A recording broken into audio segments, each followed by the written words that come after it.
कहते हैं दिल्ली दिल भरों की है, दिल जलों की है। कहते तो ये भी हैं कि दिल्ली दिल फरेबों की भी है। और लकी यानी कि लक्ष्मण लाल अग्रवाल में ये सारे गुण मौजूद थे। लोग उसकी शक्ल को देखकर ही कह देते थे, अबे दिल्ली से हो क्या। लकी वैसे दिखने में स्मार्ट और अट्रैक्टिव था, पर जेब से खस्ता हालत होने की वजह से रहता बेहद सिंपल तरीके से था। शर्ट का रंग उड़ा हुआ और पैंट से पैबंद जुड़ा हुआ। कहने को तो उसकी उम्र के लड़के दिल्ली की सड़कों पर रात को मोटर बाइक दौड़ाते थे, लेकिन लकी उर्फ लक्ष्मण लाल अग्रवाल सिर्फ कमरे से कॉलेज, कॉलेज में पढ़ाई और गर्लफ्रेंड डिंपल के साथ थोड़ा वक्त बिताना, फिर कॉलेज से दुकान, दुकान से जब होम डिलीवरी आए तो वहां, और फिर घर चला जाता था। हाँ, कभी कभी जब वो किसी लड़के को खाली सड़क पर मोटर बाइक दंदनाते हुए देखता तो कहता, एक दिन अपना टाइम भी आएगा जब मैं चश्मा लगाकर बैठूंगा और पीछे डिंपल को बैठाऊंगा। देखना, जब वो मेरी कमर में अपना हाथ कसेगी और मैं तेजी से मोटरसाइकिल को इंडिया गेट के आसपास दौड़ाऊंगा, तो सारे दिल्ली का दिल हम दोनों को देखकर चलेगा। दुकान में रखा हुआ बर्नॉल भी काम नहीं आएगा। लकी ने कहा और अपने हाथ में बर्नॉल की क्रीम को दबा दिया। जैसे ही उसने क्रीम को दबाया, उस क्रीम बाहर आ गई। अबे गधे, क्या कर रहा है? वो कोई स्पंज की गेंद है क्या जो उसे दबा रहा है? दुकान के मालिक ने उससे फटकारते हुए कहा और उसके सर पर एक चपत लगा दी। सॉरी सर, लकी ने अपना सिर बचाते हुए कहा। वो करोल बाग में स्थित एक छोटी सी मेडिकल स्टोर पर काम करता था। उसकी दुकान का नाम था चमन मेडिकल स्टोर और उसकी ओनर का नाम था चमन लाल। लकी पिछले 5 साल से इन्हीं की दुकान पर काम कर रहा था। यहाँ इस छोटी सी शॉप पर काम करना उसकी मजबूरी थी। लाइफ में कंगाली की वजह से उसे कॉलेज में पढ़ाई पूरी करने के लिए पार्ट टाइम जॉब करना था। उसने कई अच्छी जगह अच्छी तनख्वाह की नौकरी ढूंढी, पर नहीं मिली और वो इस मेडिकल स्टोर पर ही अटक गया। गधे, अब इसके पैसे क्या तेरा बाप भरेगा? कटेगा। इसका पैसा भी तेरी तनख्वाह से कटेगा और एमआरपी से डबल रेट में कटेगा। चमन ने अपने दांतों को किचमिचाते हुए कहा। गुस्से की वजह से उसकी नाक फूल गई थी और लकी की सांसें। उसने घबराते हुए ओनर से पूछा, एमआरपी से डबल क्यों सर जी? ताकि अगली बार से ऐसी कोई हरकत करने से पहले तू डबल बार सोचे, चमन ने कहा और उसके हाथ से ट्यूब छीन ली। उसका जी तो चाह रहा था कि वो लकी की खोपड़ी पर एक और बार अपना हाथ साफ कर ले, लेकिन उससे पहले ही दुकान का फोन बजने लगा। फोन की घंटी बजते ही लकी को वहां से निकलने का मौका मिल गया और वो भागते हुए फोन उठाने के लिए चला गया। हेलो जी, करोल बाग के बेस्ट मेडिकल चमन मेडिकल स्टोर से बोल रहा हूँ, बताइए क्या काम था? ये लकी की पेटेंट लाइन थी। चाहे कहीं से भी फोन आए, लेकिन उसे फोन पर बस यही बोलना था। जैसे ही इधर लकी ने अपनी बात कही, उधर से जवाब आया, मैं अप्रूविंग नाइट होटल के कमरा नंबर 303 से बात कर रहा हूँ। एक छोटा सा ऑर्डर है, नोट करो और जल्दी से होटल पर डिलीवर करवा दो। वो एक लड़के की आवाज थी। उसकी आवाज में काफी भारीपन और एक अजीब सी जल्दबाजी थी। जैसे ही लकी ने वो आवाज सुनी, पता नहीं क्यों उसे वो आवाज जानी पहचानी सी लगी। जी सर, बताइए आपका क्या ऑर्डर है? हाँ तो लिखो, हार्ट प्ले के 2 पैकेट और 1 पैकेट टिश्यू। लकी, जो कि अपना पेन लेकर खड़ा था, हार्ट प्ले का नाम सुनते ही झिझक गया। असल में हार्ट प्ले नाम का एक कंडोम आता था और इसलिए उसका नाम सुनते ही लकी शर्मा गया था। इतने साल से भी मेडिकल की स्टोर पर काम करने के बाद उसे इन चीजों का नाम सुनने में शर्म आती थी। हेलो भाई, लिखा कि नहीं लिखा? उस आदमी ने फिर से लकी से पूछा। जी सर, लिख लिया सर, लिख लिया। लकी ने खिसिया कर हंसते हुए कहा। लिख लिया तो फिर लेकर निकल, उस लड़के ने कहा। उसकी आवाज सुनकर ना जाने ऐसा क्यों लग रहा था कि वो बहुत बड़ा आदमी था। जी सर, मैं सर, लेकिन सर बाहर तो बारिश हो रही है, लकी ने कहा। उसने देखा कि बाहर बहुत तेज बारिश हो रही थी। उनकी दुकान के सामने पानी भर गया था और तेज हवाओं की वजह से चमन मेडिकल स्टोर का बोर्ड भी गिर गया था। लकी को लग रहा था कि वो इतनी तेज बारिश में अभी एकदम से तो नहीं निकल पाएगा, तो उसने उस लड़के को समझाते हुए कहा, सर मैं ऑर्डर तो ले आऊंगा पर थोड़ा टाइम लग जाएगा, बारिश थोड़ी थम जाए। अब इससे पहले कि वो कुछ आगे बोल पाता, फोन पर लड़का बोल पड़ा। तुम्हारे मालिक को पता है कि तुम मल्होत्रा जी के लड़के को मना कर रहे हो? हाँ पता है, बारिश हो रही है, इसलिए सारा सामान अच्छे से थैली में पैक करके लाना और लेट नहीं होना चाहिए, समझे? उस लड़के ने कहा और इससे पहले कि लकी आगे कुछ कह पाता, उसने फोन काट दिया। उधर से लकी के दुकान का ओनर उसे घूर कर देखा जा रहा था। लकी के हाथ में पेन और पेपर देखकर ही वो समझ गया था कि उसके पास कोई ऑर्डर आया था। आज वैसे भी इतनी बरसात होने की वजह से सुबह से इक्का दुक्का ग्राहक ही दुकान पर आए थे। ऐसे में उसकी दुकान का मालिक एक भी ऑर्डर को छोड़ना नहीं चाहता था। वो लकी को देख रहा था और लकी बारिश की ओर देख रहा था। बारिश का बहाना नहीं चलेगा, जाना पड़ेगा, चमनलाल ने कहा। मैं बहाना नहीं कर रहा सर, थोड़ी बारिश धीमी हो जाए तो मैं चला जाऊंगा। अभी आप खुद ही देखिए कितनी तेज बारिश है।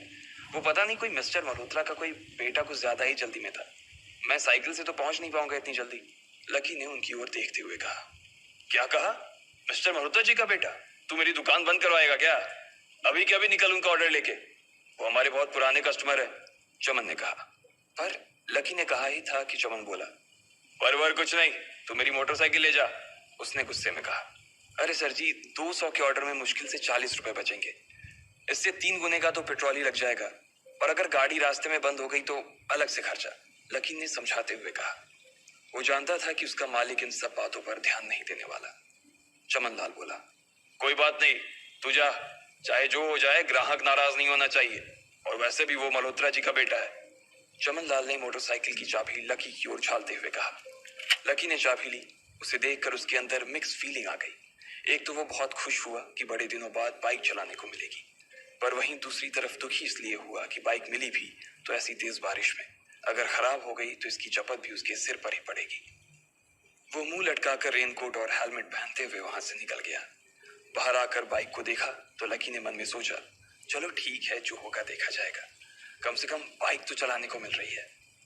दरअसल लकी इतने साल काम करने के बाद भी अपने लिए एक मोटरसाइकिल नहीं ले पाया था। लकी की तनख्वाह ही इतनी भर थी कि सिर्फ उसके कमरे का किराया, उसकी साइकिल में डालने वाली हवा का खर्च, बिजली पानी का बिल और डिम्पल के साथ महीने में 1-2 बार बाहर खाने का खर्चा ही निकल पाता था। उसे डिम्पल की कही बात अक्सर याद आती थी। लकी, अगर अगले 2 महीने में तूने बाइक नहीं खरीदी ना तो मैं तेरे से ब्रेकअप कर लूंगी, देखना। असल में डिम्पल को लकी के साथ बाइक पर घूमने की बड़ी तमन्ना थी।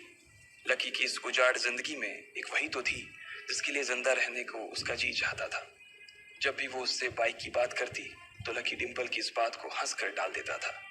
वो अपने मन में इस बात को अच्छे से जानता था कि डिम्पल उससे बहुत प्यार करती थी और वो उससे कभी छोड़ कर नहीं जा सकती थी। वो दोनों एक दूसरे में ऐसे घुले मिले थे जैसे बादल बरसात में घुल जाती है। लकी को डिम्पल बहुत पसंद थी और वो उसके लिए दुनिया जहां की खुशियां खरीद कर ला देना चाहता था। वो चाहता था कि एक दिन वो डिम्पल को प्लेन में बैठाए, लेकिन उसके ये सब ख्वाब इस कम तनख्वाह की नौकरी की वजह से कभी पूरे नहीं होने वाले थे। पर आज उसके पास एक मौका था। वो डिम्पल को अपने साथ इस बारिश में राजपथ घुमाना चाहता था। वो उसे दिल्ली दिखाना चाहता था। चमनलाल को देने के लिए उसने पहले से ही बहाना सोच रखा था। बस जल्दी से वो ये डिलीवरी देकर सीधे डिम्पल के पास ही जाने वाला था।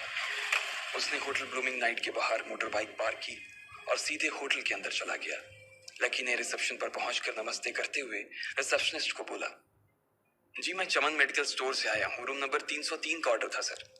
रिसेप्शन पर खड़ा आदमी उसके हाथ में काली थैली को देखकर समझ गया था कि उसमें क्या था, और वो मंद ही मंद मुस्कुराते हुए बोला, 3rd फ्लोर पर है, लिफ्ट से चले जाओ, रेनकोट यहीं उतार देना। जैसा उस आदमी ने कहा लकी ने ठीक वैसा ही किया और लिफ्ट में चढ़ने के कुछ ही देर बाद वो 3रे माले पर पहुंच गया था। वो रूम नंबर 303 के बाहर पहुंचा और उसने डोरबेल बजाई। जैसे ही दरवाजा खुला लकी ने थैली आगे बढ़ाते हुए कहा, नमस्ते, मैं चमन मेडिकल स्टोर से लकी, ये आपका। इससे पहले कि लकी आगे कुछ कह पाता उसकी आंखें फटी की फटी रह गई थी। उसने अपने सामने जो देखा उसके बाद उसे ऐसा लगा कि बंद छत के नीचे भी उसके ऊपर आसमान से आकर एक जोरदार बिजली गिर गई थी। उसके सामने एक लड़की खड़ी थी। वो लड़की और कोई नहीं बल्कि उसकी गर्लफ्रेंड डिम्पल ही थी। उसने एक पर्पल कलर का नाइट गाउन पहन रखा था। उसके काले घने बाल गीले थे और उसने उन्हें अपने कंधे पर फैला रखा था। उसकी खुशबू से ही ये चीज साफ पता चल रही थी कि वो अभी अभी नहा कर आई थी। डिम्पल, तुम यहाँ क्या कर रही हो? लकी को अपनी आंखों पर विश्वास ही नहीं हो रहा था। उसने 2 बार अपनी पलकें झपका कर देखा, लेकिन दोनों बार ही उसे अपने सामने डिम्पल ही नजर आई। तुम यहाँ क्या मेरा पीछा करते हुए आए हो लकी? डिम्पल ने उल्टा उसी के ऊपर पलटवार करते हुए कहा। लकी को देखकर उसके दिल की धड़कन भी तेज हो गई थी। उसे उम्मीद नहीं थी कि लकी यहाँ आ जाएगा। उसने ना तो सुबह से उसे फोन किया था और ना ही उसके मैसेज का कोई जवाब दिया था। वो अपने मन में सोचकर बैठी थी कि वो अगले दिन खुद ही उससे मिलकर बोल देगी कि उसकी तबीयत खराब थी। डिम्पल बेबी, क्या हो गया? किससे बात कर रही हो? अचानक से एक गबरू जवान सा लड़का दरवाजे के पास आकर खड़ा हो गया था। उसने बनियान पहन रखी थी। लकी उसे पहचान गया था। साले राहुल के बच्चे, तेरी हिम्मत कैसे हुई मेरी डिम्पल को हाथ लगाने की? लकी ने जैसे ही राहुल को देखा उसके तन बदन में मानो आग सी लग गई थी। वो उसे इस वक्त इतना बुरा मारना चाहता था, इतना बुरा पीटना चाहता था, जिसकी कोई हद सीमा नहीं थी। लकी जिस कॉलेज में पढ़ता था, राहुल और डिम्पल भी उसी में पढ़ते थे, और वो कॉलेज राहुल के फादर का ही था। डिम्पल ने राहुल के पिता की एक कंपनी में जॉब पकड़ ली थी, और राहुल उस पर बहुत लाइन मारता था। लकी ने एक दो बार डिम्पल को उससे दूर रहने के लिए भी कहा, लेकिन डिम्पल ने उसे ये कहकर टाल दिया था कि वो सिर्फ अच्छे दोस्त थे। आज भी इससे पहले कि वो आगे बढ़ता, डिम्पल उन दोनों के बीच आ गई। रुक जाओ, डिम्पल ने गुस्से में कहा, और लकी के सीने पर हाथ रखकर उसे रोक दिया। लकी लंबी सांसें ले रहा था, और कुछ ही सांसों के बाद उसका गुस्सा शांत हो गया। अब डिम्पल के पास भी छुपाने के लिए कुछ नहीं था, इसलिए उसने लकी से कहा, लकी, आज से तुम्हारा और मेरा ब्रेकअप। ब्रेकअप? लकी के पैरों के नीचे से जमीन खिसक गई थी। उसकी आंखें नम हो गईं। लकी को उसकी बातों पर विश्वास नहीं हो रहा था। उसने डिम्पल की ओर देखा और बोला, डिम्पल, हम पिछले 1 साल से एक दूसरे के साथ हैं, और तुम हो कि मुझसे ब्रेकअप करना चाहती हो? अरे मैं तो तुम्हारे लिए नई बाइक लेने वाला था। चल रहने दे, आज ही याद आई है तुझे बाइक की। अरे तेरे पास मुझे बाहर घुमाने के लिए, खिलाने पिलाने के लिए पैसे तो है नहीं। तू कहां से लेगा बाइक? और अगर ले भी लेगा तो उसमें पेट्रोल कहां से डलवाएगा? तेरी 8,000 रुपए महीने की नौकरी, उसमें होगा ये सब? लोग हंसते हैं मेरे ऊपर जब मैं सरोजनी में तेरे साथ घूमती हूँ। मैं ऐसी लाइफ नहीं जीना चाहती लकी। मैं तेरी तरह गरीब नहीं रहना चाहती। तूने मुझे फंसाया था, उल्लू बनाया था तूने मुझे, इसलिए मैंने राहुल से मैचअप कर लिया है। आज से यही मेरा बॉयफ्रेंड है, डिम्पल ने गुस्से में कहा। अच्छा, तो बेबी ये है तुम्हारा वो बेकार सा एक्स बॉयफ्रेंड? राहुल ने पूछा और डिम्पल के बगल में आकर खड़ा हो गया। फिर उसने लकी के हाथ से थैली उठाई और उसमें से हार्ड प्ले का पैकेट निकालकर उसे चिढ़ाने के लिए उसे हवा में लहराने लगा। बाप रे, इससे बदकिस्मत इंसान इस दुनिया में और कौन होगा? राहुल ने उसकी टांग खींचते हुए कहा। लकी के पास उसकी बात का कोई जवाब नहीं था। उसने गुस्से से डिम्पल की ओर देखा और अपनी हाथों की मुट्ठी भींच ली। फिर वो वहां से निकल गया। अबे पैसे तो ले जा, सब कुछ फ्री में देता जाएगा क्या? राहुल ने जोर से ठहाके लगाते हुए कहा, लेकिन लकी बिना उसकी बात सुनते ही निकल गया। उसके दिमाग में डिम्पल के कहे शब्द गूंज रहे थे। उसने कभी सपने में नहीं सोचा था कि डिम्पल उसके साथ कुछ ऐसा भी कर सकती थी। जिस इंसान के लिए वो इतना कुछ करना चाह रहा था, उसे उसकी कोई कदर ही नहीं थी। लकी इतना हताश हो गया था कि बुरी तरह से रोने लगा।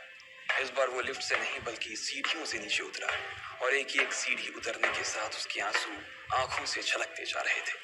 जब उसकी आवाज सुनकर कुछ लोग अपने कमरे से बाहर आए तो लकी ने तुरंत अपने आंसू पोंछे और तेजी से वहां से भाग गया। उसे जिंदगी में पहली बार प्यार हुआ था, और पैसों की कमी की वजह से ना सिर्फ उसका प्यार बल्कि उसकी पूरी जिंदगी बर्बाद हो गई थी। लकी जैसे ही बाहर आया तो उसने देखा कि बाहर अंधेरा हो गया था। आसमान में तेज बिजली कड़की और बारिश जो थमी थी एकाएक फिर से झमाझम बरसने लगी। ये देख लकी के थमे हुए आंसू एक बार फिर से छलक गए। उसका दिल बुरी तरह से डूब चुका था, लेकिन उसे इस बात की खुशी भी हो रही थी। आखिर आज उसे डिम्पल का असली चेहरा नजर आ गया था। वो तो उसके साथ घर बसाने की सोच रहा था, लेकिन अच्छा हुआ कि उसने पहले ही उसका घर बर्बाद होने से बचा लिया। लकी को दुख तो बहुत हो रहा था, पर उसे यह भी लग रहा था कि उसे आगे चलकर यही दुख उसे खुशी देने वाला था। लेकिन एक चीज थी जो लकी को परेशान कर रही थी, वो थी उसकी माली हालत। उसकी जेब इतनी तंग थी कि उसे फटी हुई जेब की पैंट पहनकर घूमना पड़ता था। कभी कभी तो लकी सिर्फ रोटी खाकर दिन काट लेता था। वो कब से कोशिश कर रहा था कि कोई अच्छा काम पकड़ सके, लेकिन उसे कोई काम देने को राजी नहीं था। उसने टूटे हुए दिल को दिलासा देते हुए मन में सोचा कि डिम्पल पर खर्च होने वाले पैसे बच जाने से शायद उसके हालत सुधर जाएंगे, पर फिर भी वो रातों रात रईस नहीं हो जाने वाला था। उसने ऊपर आसमान की ओर देखा और जोर से चिल्लाया, अगर इतना ही अनलकी बनाना था तो फिर नाम लकी क्यों रखा भगवान? वो जितनी जोर से चिल्ला सकता था उतनी जोर से चिल्लाया। उसकी आवाज से आसपास खड़े लोग एक बार तो डर गए थे। लकी ऊपर ही देख रहा था और उसके आंसू बारिश के पानी के साथ मिल गए थे। जैसे ही वो फूट कर रोने को था, तभी उसके फोन पर एक मैसेज आया। जैसे ही लकी ने अपना फोन निकालकर उस मैसेज को पढ़ना शुरू किया, उसकी तो आंखें ही चमक गई। अचानक उसके आंसू हंसी में बदल गए और वो जोर जोर से वहीं सड़क पर नाचने लगा। उस मैसेज में लिखा था, परिवार की रिसर्च और परिवार के निर्णय के हिसाब से अग्रवाल परिवार का वारिस लक्ष्मण लाल अग्रवाल उर्फ लकी ने गरीबी अभ्यास की परीक्षा को पास कर लिया है, और आज से ही वो उस जमीन और उस जायदाद का मालिक हो जाएगा जो परिवार ने उसके नाम कर रखी थी। ये कैसा मैसेज था? आखिर कौन था लकी? क्या थी उसकी असलियत? और वो कैसे रातों रात ही अनलकी से लकी हो गया था?